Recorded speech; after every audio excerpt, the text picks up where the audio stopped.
L'histoire que je vais vous raconter est pleine de bruits et de fureurs. Il s'agit de l'histoire de la langue française. Je vous propose de revivre avec moi, à travers 10 épisodes d'une demi-heure, les moments forts de ce combat plus que millénaire. Les grandes batailles que nous allons évoquer ne se résument pas toutes à des joutes oratoires. Souvent, il s'agit de luttes violentes et de victoires remportées dans le sang. Mais par-delà cette violence, je souhaite également vous faire partager l'exaltation que l'on peut ressentir pour l'étonnante entreprise qui a fait du français, ce joyau de finesse et d'élégance, la langue que nous parlons aujourd'hui. Au combat en faveur du français ont pris part tous les écrivains illustres qui ont su lui donner son renom et contribuer au rayonnement des valeurs qui fondent notre culture. À ce combat sont associés aussi tous ceux qui parlent français dans le monde chaque jour, qu'ils soient de France, de Wallonie, de Suisse romande, du Québec, du Maghreb, d'Afrique ou d'ailleurs. À travers ce combat, nous savons, nous sentons qu'il s'agit tout simplement de défendre notre manière de concevoir, de dire et d'écrire le monde. Revendiquer le français comme une langue riche, moderne et efficace, telle est la clé de son rayonnement dans le monde de demain. Tel est aussi le moyen de témoigner en faveur de toutes les autres langues.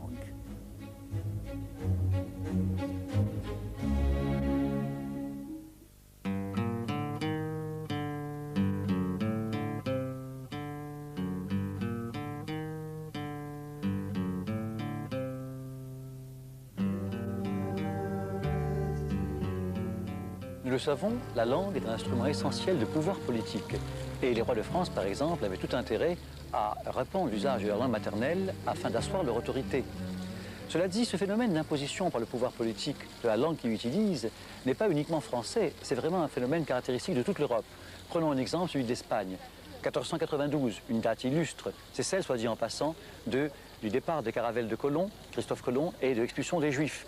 Mais c'est celle aussi, pour ce qui nous intéresse, de deux phénomènes qui se conjuguent, un phénomène politique et un linguistique. D'une part, l'achèvement de la reconquête sur l'islam par l'autorité politique espagnole, d'autre part, la publication par le grand grammairien Nebrija de sa célèbre grammaire du castillan qui consacre la suprématie du castillan comme langue des rois catholiques Isabelle de Castille et Ferdinand d'Aragon. En ce qui concerne la France, quelle va être sa politique ? Eh bien, jusqu'en 1539, les ordonnances royales tolèrent l'usage des langues régionales dans les actes de justice. Mais la politique inaugurée par François Ier, à ce moment-là, est une politique nouvelle et une date, un tournant dans l'histoire du français. En effet, l'ordonnance de Villers-Cotterêts, qui est de cette date de 1539, consacre désormais l'usage du français comme langue unique au détriment de toute langue régionale et du latin dans les actes de justice. Oui, c'est justement le latin surtout que le français essayait d'évincer à ce moment-là. Le latin n'est pas seul visé, en fait, évidemment. C'est lui qui, notamment, mentionné, mais les langues régionales le sont tout autant, sinon davantage même, parce que le latin était une langue morte, par conséquent, ne pouvait pas constituer de péril pour le français. Tandis que les langues régionales sont des langues bien vivantes. Elles sont donc conçues comme des rivales potentielles du français. Et c'est précisément cette histoire de la relation entre une politique du gouvernement français et ses langues régionales dont je voudrais vous entretenir aujourd'hui. Mais avant de commencer, j'aimerais avoir une précision. Quelle est la différence entre un dialecte et une langue ? Aucune du point de vue linguistique. Un dialecte, c'est une langue. La différence est uniquement externe ou sociale. En effet, une langue, c'est un dialecte qui a bénéficié de deux particularités. D'une part, le choix par autorité politique du territoire où ce dialecte est parlé, et du même coup, une entreprise de normalisation ou de dégagement d'une norme commune par-delà les diversités dialectales.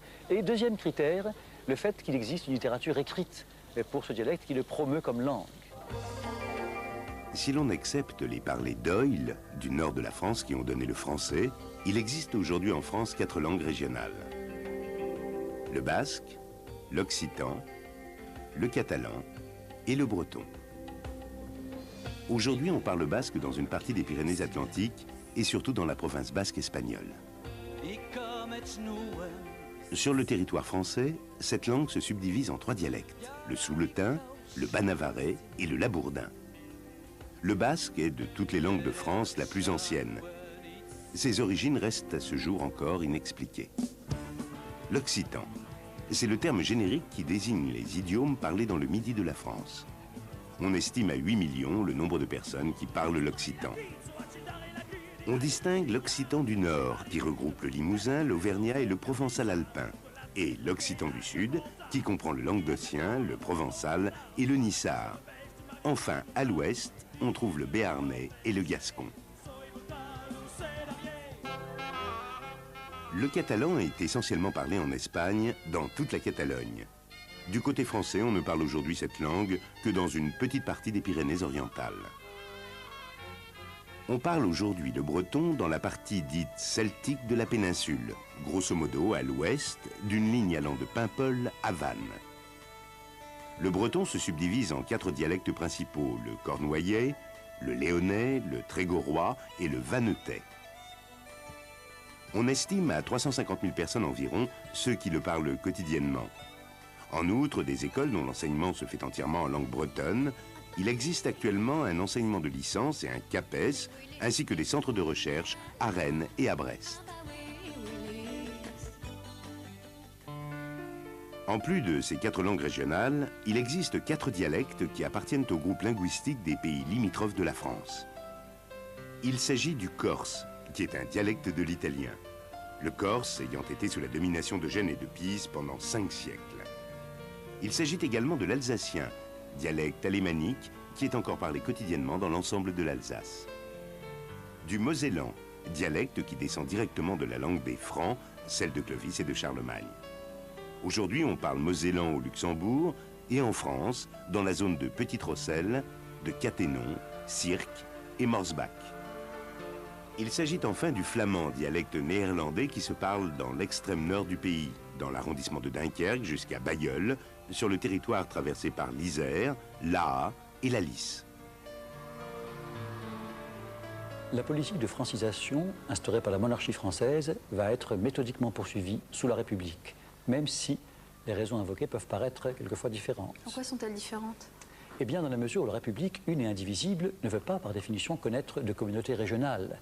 Elle ne reconnaît en effet que des individus libres et égaux en droit. Et par conséquent, elle considère les patois, en fait, comme un héritage du despotisme.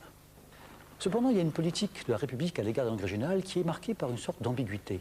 En effet, les langues régionales n'ont jamais été aussi bien étudiées, aussi scientifiquement, que depuis leur éviction par la Terreur. Feront suite au célèbre rapport et à l'enquête de l'abbé Grégoire, qui a été le signal de cette éviction en 1794, sur les patois langues régionales, d'autres rapports, d'autres enquêtes très importants, ainsi sous le Premier Empire, par Coquebert de Montbray, qui était alors ministre de l'Intérieur, puis sous le Second Empire, par Fortoul, alors ministre de l'Instruction publique. Ces enquêtes, en fait, font écho à l'intérêt renouvelé, renaissant, des romantiques pour les littératures orales des vieilles provinces françaises. C'est aussi pour évaluer l'usage du français sur le territoire. Certes, il est vrai.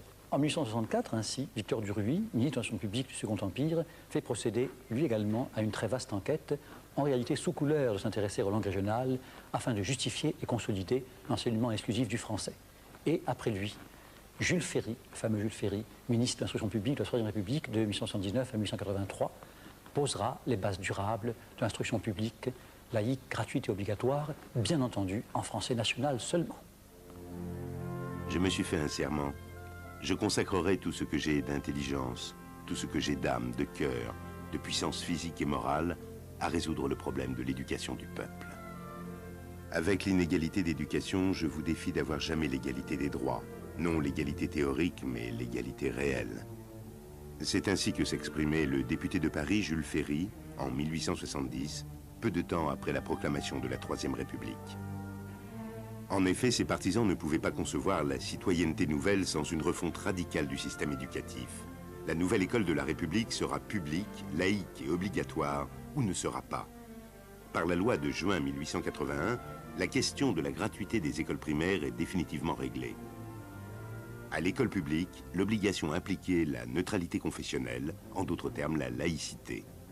En classe, la prière et le catéchisme seraient remplacés par la morale et l'instruction civique. Tels sont les principes qui reçoivent force de loi le 28 mars 1882. Cet enseignement, du fait même de son inspiration républicaine, n'octroyait aucune place aux langues régionales. Durant tout le XIXe siècle, le pouvoir, s'appuyant sur ces vastes enquêtes, mènera une politique de francisation très très forte. Ainsi, pour prendre quelques exemples, au tout début de ce siècle, en l'an 11, sous le consulat, l'usage du français est étendu à des pays récemment francisés ou conquis, la Belgique, la Rhénanie, l'Italie du Nord.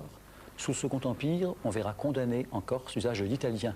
On verra une politique de francisation accélérée être appliquée au comté de Nice, cédée depuis peu à la France, comme beaucoup plus tard, cela sera le cas en Alsace, redevenue française après la Première Guerre mondiale. Est-ce que ces députés, les députés de ces provinces soutiennent cette politique?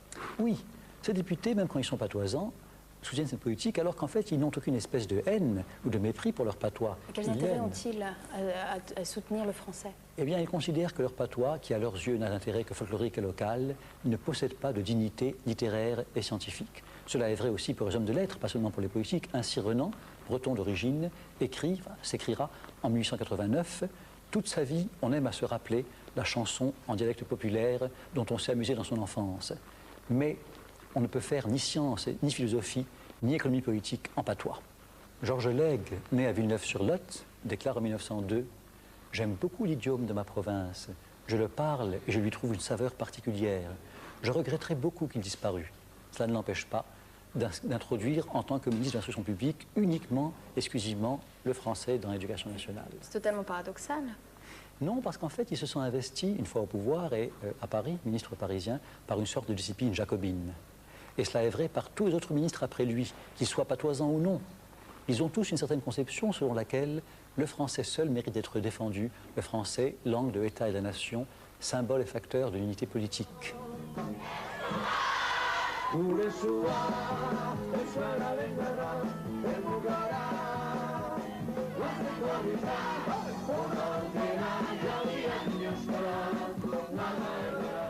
Euskara mintzatzen ez dutenak ere pentsatzen dute baina. Eta horrexen egon bat dela euskaldunekin lagun izaite eta lagun asko egitea. Berdin eskualez dakitenek ere eskual ikasteko gogoa izaten aldute, alako pesta? Bai, pentsatzen dut, eta orteria beste handi batetara ikusten dituzte denak jostatzen, eta ez dute ulertzen zergaitik jostatzen diren, eta zergaitik igi egiten duten beste entzisteetaz, eta orduan pentsatzen dut, honi behar dute euskara ikasi, jakiteko zergendako igizari diren.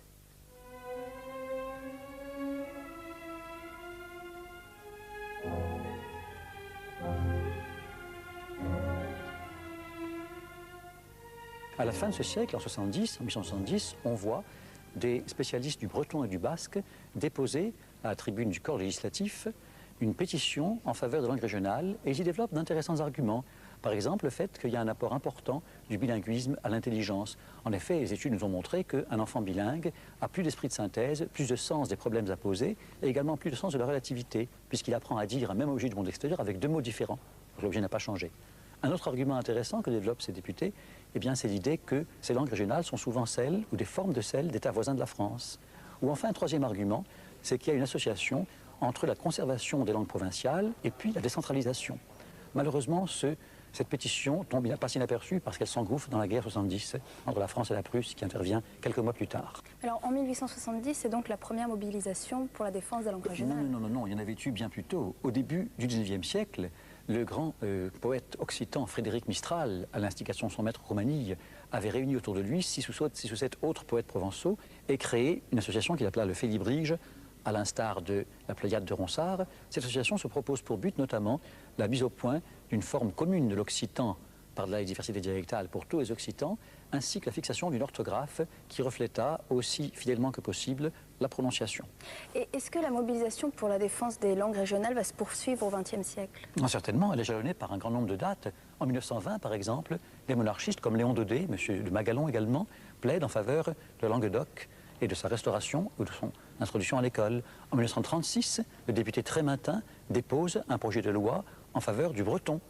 Et en 1941, Carcopino, secrétaire d'État de Vichy, va enfin permettre l'introduction de l'enseignement à l'école, mais en dehors du temps scolaire, de manière facultative, de langues qui sont le breton, le basque, le flamand et l'occitan.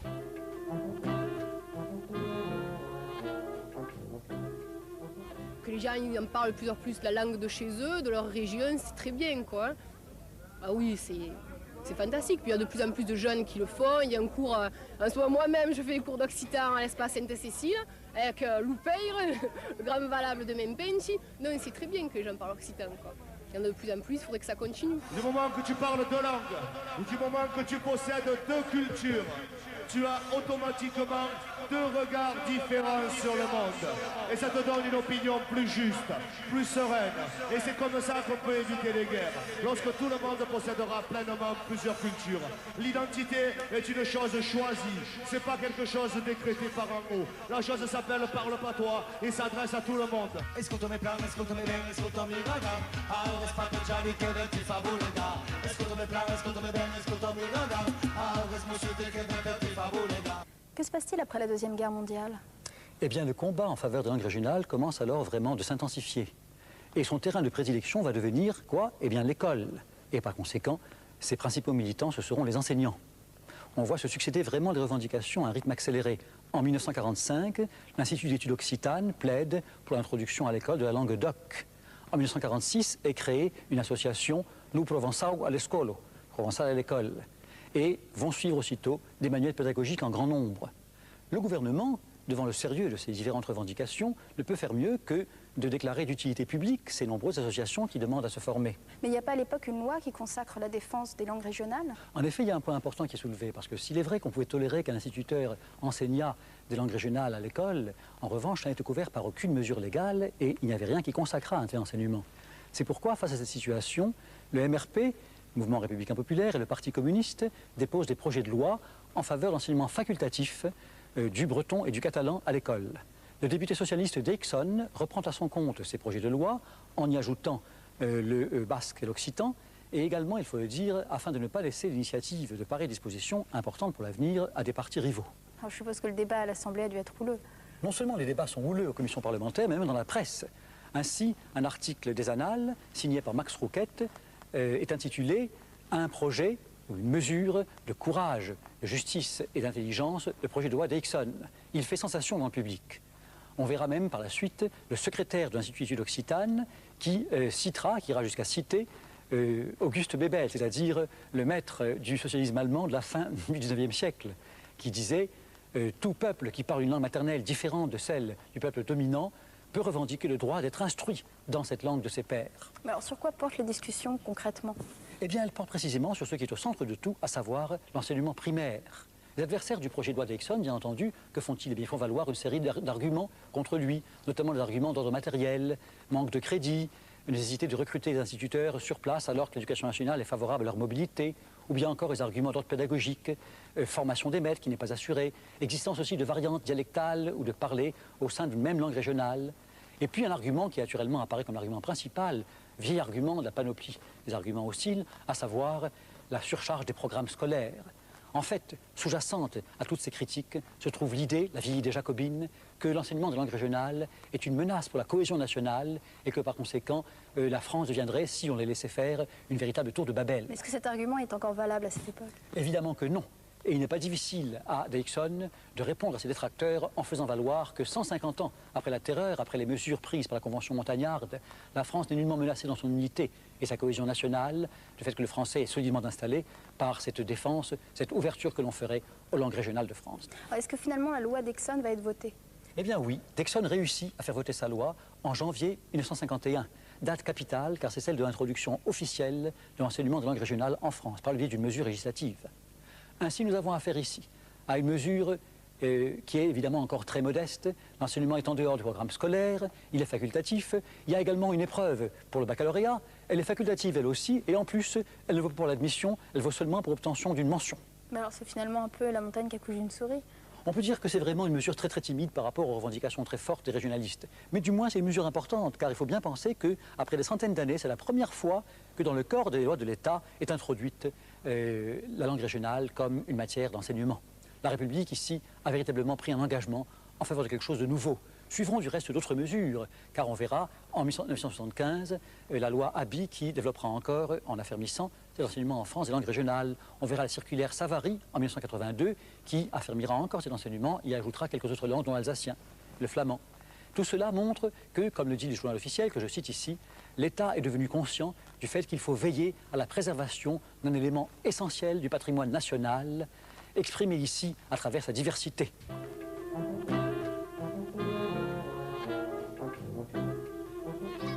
Com s'organitza la pràctica aquest bilingüisme?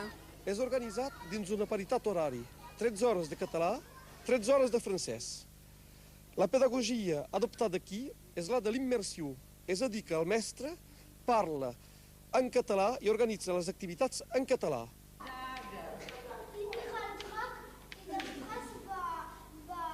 Va combatre el drac per salvar la princesa. Jo va prendre une fouille, va déboucher en rose et il va donner à la même main. J'ai mis mon fils en section catalane parce que j'estime que, d'abord parce qu'ils sont nés à Perpignan, qui est une ville catalane, et en même temps, j'estime que c'est un élément intégrateur dans la vie d'aujourd'hui. Et pour même préparer l'avenir au siècle prochain, puisque nous pensons que le catalan, de plus en plus, il a de l'importance au niveau de la vie économique et sociale en Catalogne d'une manière générale. Les grandes chaînes de télévision nationale jouent un rôle normalisateur pour la langue française, un rôle important.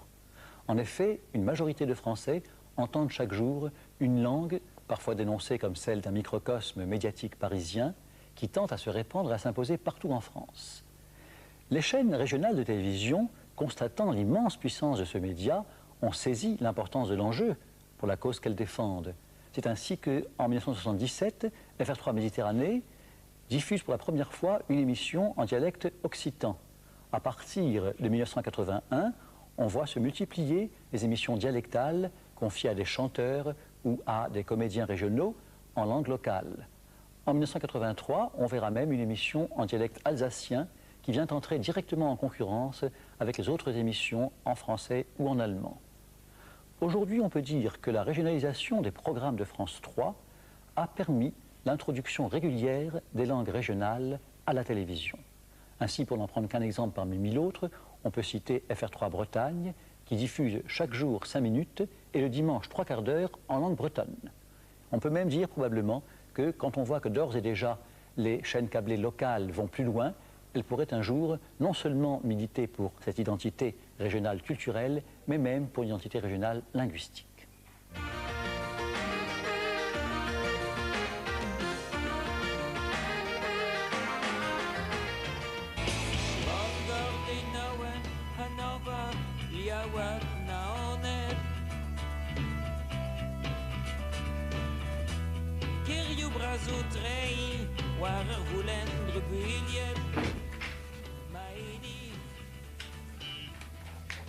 Telepuen, dielfena, apeso bet kavet, an an doare resiso betre, l'arvis dielfenet musuliet agal, et des assumes toutes ces,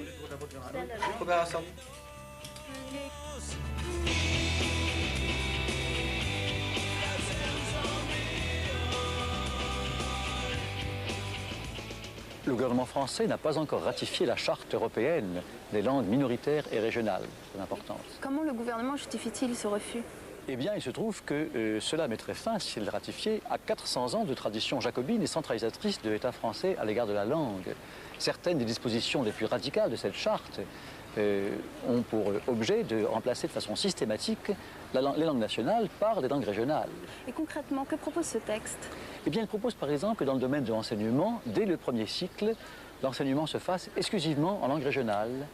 Dans le domaine juridique également, la charte prévoit que les juridictions puissent, sur demande d'une des parties, mener les procédures exclusivement dans la langue régionale.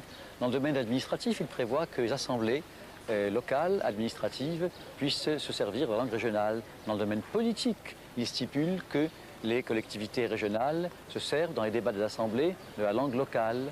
En somme, concrètement, on peut dire que cela, si c'était appliqué, semblerait mettre fin à toute une vieille tradition jacobine en France, et ce serait, par rapport à tous ceux qui sont frileux sur ce plan, une sorte de menace très grave pour la France, qui serait contrainte à ce résultat que ses citoyens devraient, que sais-je moi, rédiger leur feuille d'impôt en basque, quelque chose d'aussi grave que cela, ou bien instruire un procès en breton.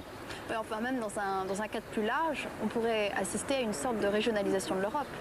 Oui, en fait, cette situation est encore assez éloignée, on n'en est pas là du tout, puisque les auteurs de ce texte, certainement assez ambitieux, mais tout à fait légitime, multiplient les marques de respect à l'égard de la liberté et de l'intégrité territoriale, de la souveraineté des États. En effet, chaque pays signataire demeure complètement libre d'adopter certaines dispositions de la charte, d'en rejeter d'autres en fonction de la façon dont il définit son identité politique et culturelle. La France est rassurée alors? La France est rassurée pour le moment. Du reste, il y a un phénomène très important qui montre qu'on peut aller beaucoup plus loin en France, puisque tout récemment, au mois de mai 1996, le président de la République, M. Chirac, au cours d'un voyage en Bretagne, d'un séjour, a laissé attendre un revirement significatif de la politique française à l'égard de cette charte. Il a en effet fait savoir aux 12 parlementaires bretons qu'il avait en face de lui qu'après un examen approfondi, il n'était pas exclu que la France revienne sur sa politique de non-ratification. Et si cela avait lieu, alors ça signifierait un abandon d'une très ancienne tradition en France. Et c'est pas un peu paradoxal que ce soit justement la France qui soit réticente à une telle évolution alors que bon, elle n'a rien à craindre. Son unité linguistique n'est plus à remettre en cause. En effet, bonne question. Logiquement, la France, s'étant suffisamment abritée, blindée, je pourrais dire, entre gros guillemets, vis-à-vis des langues autres que le français, devrait du même coup se considérer comme à l'abri de leurs menaces. Mais en même temps, tout aussi logiquement, je trouve que c'est précisément dans la mesure où pendant tant de siècles, la France a forgé une langue nationale excluant toutes les autres, que cela a créé des schémas de pensée profondément enracinés dans les mentalités françaises.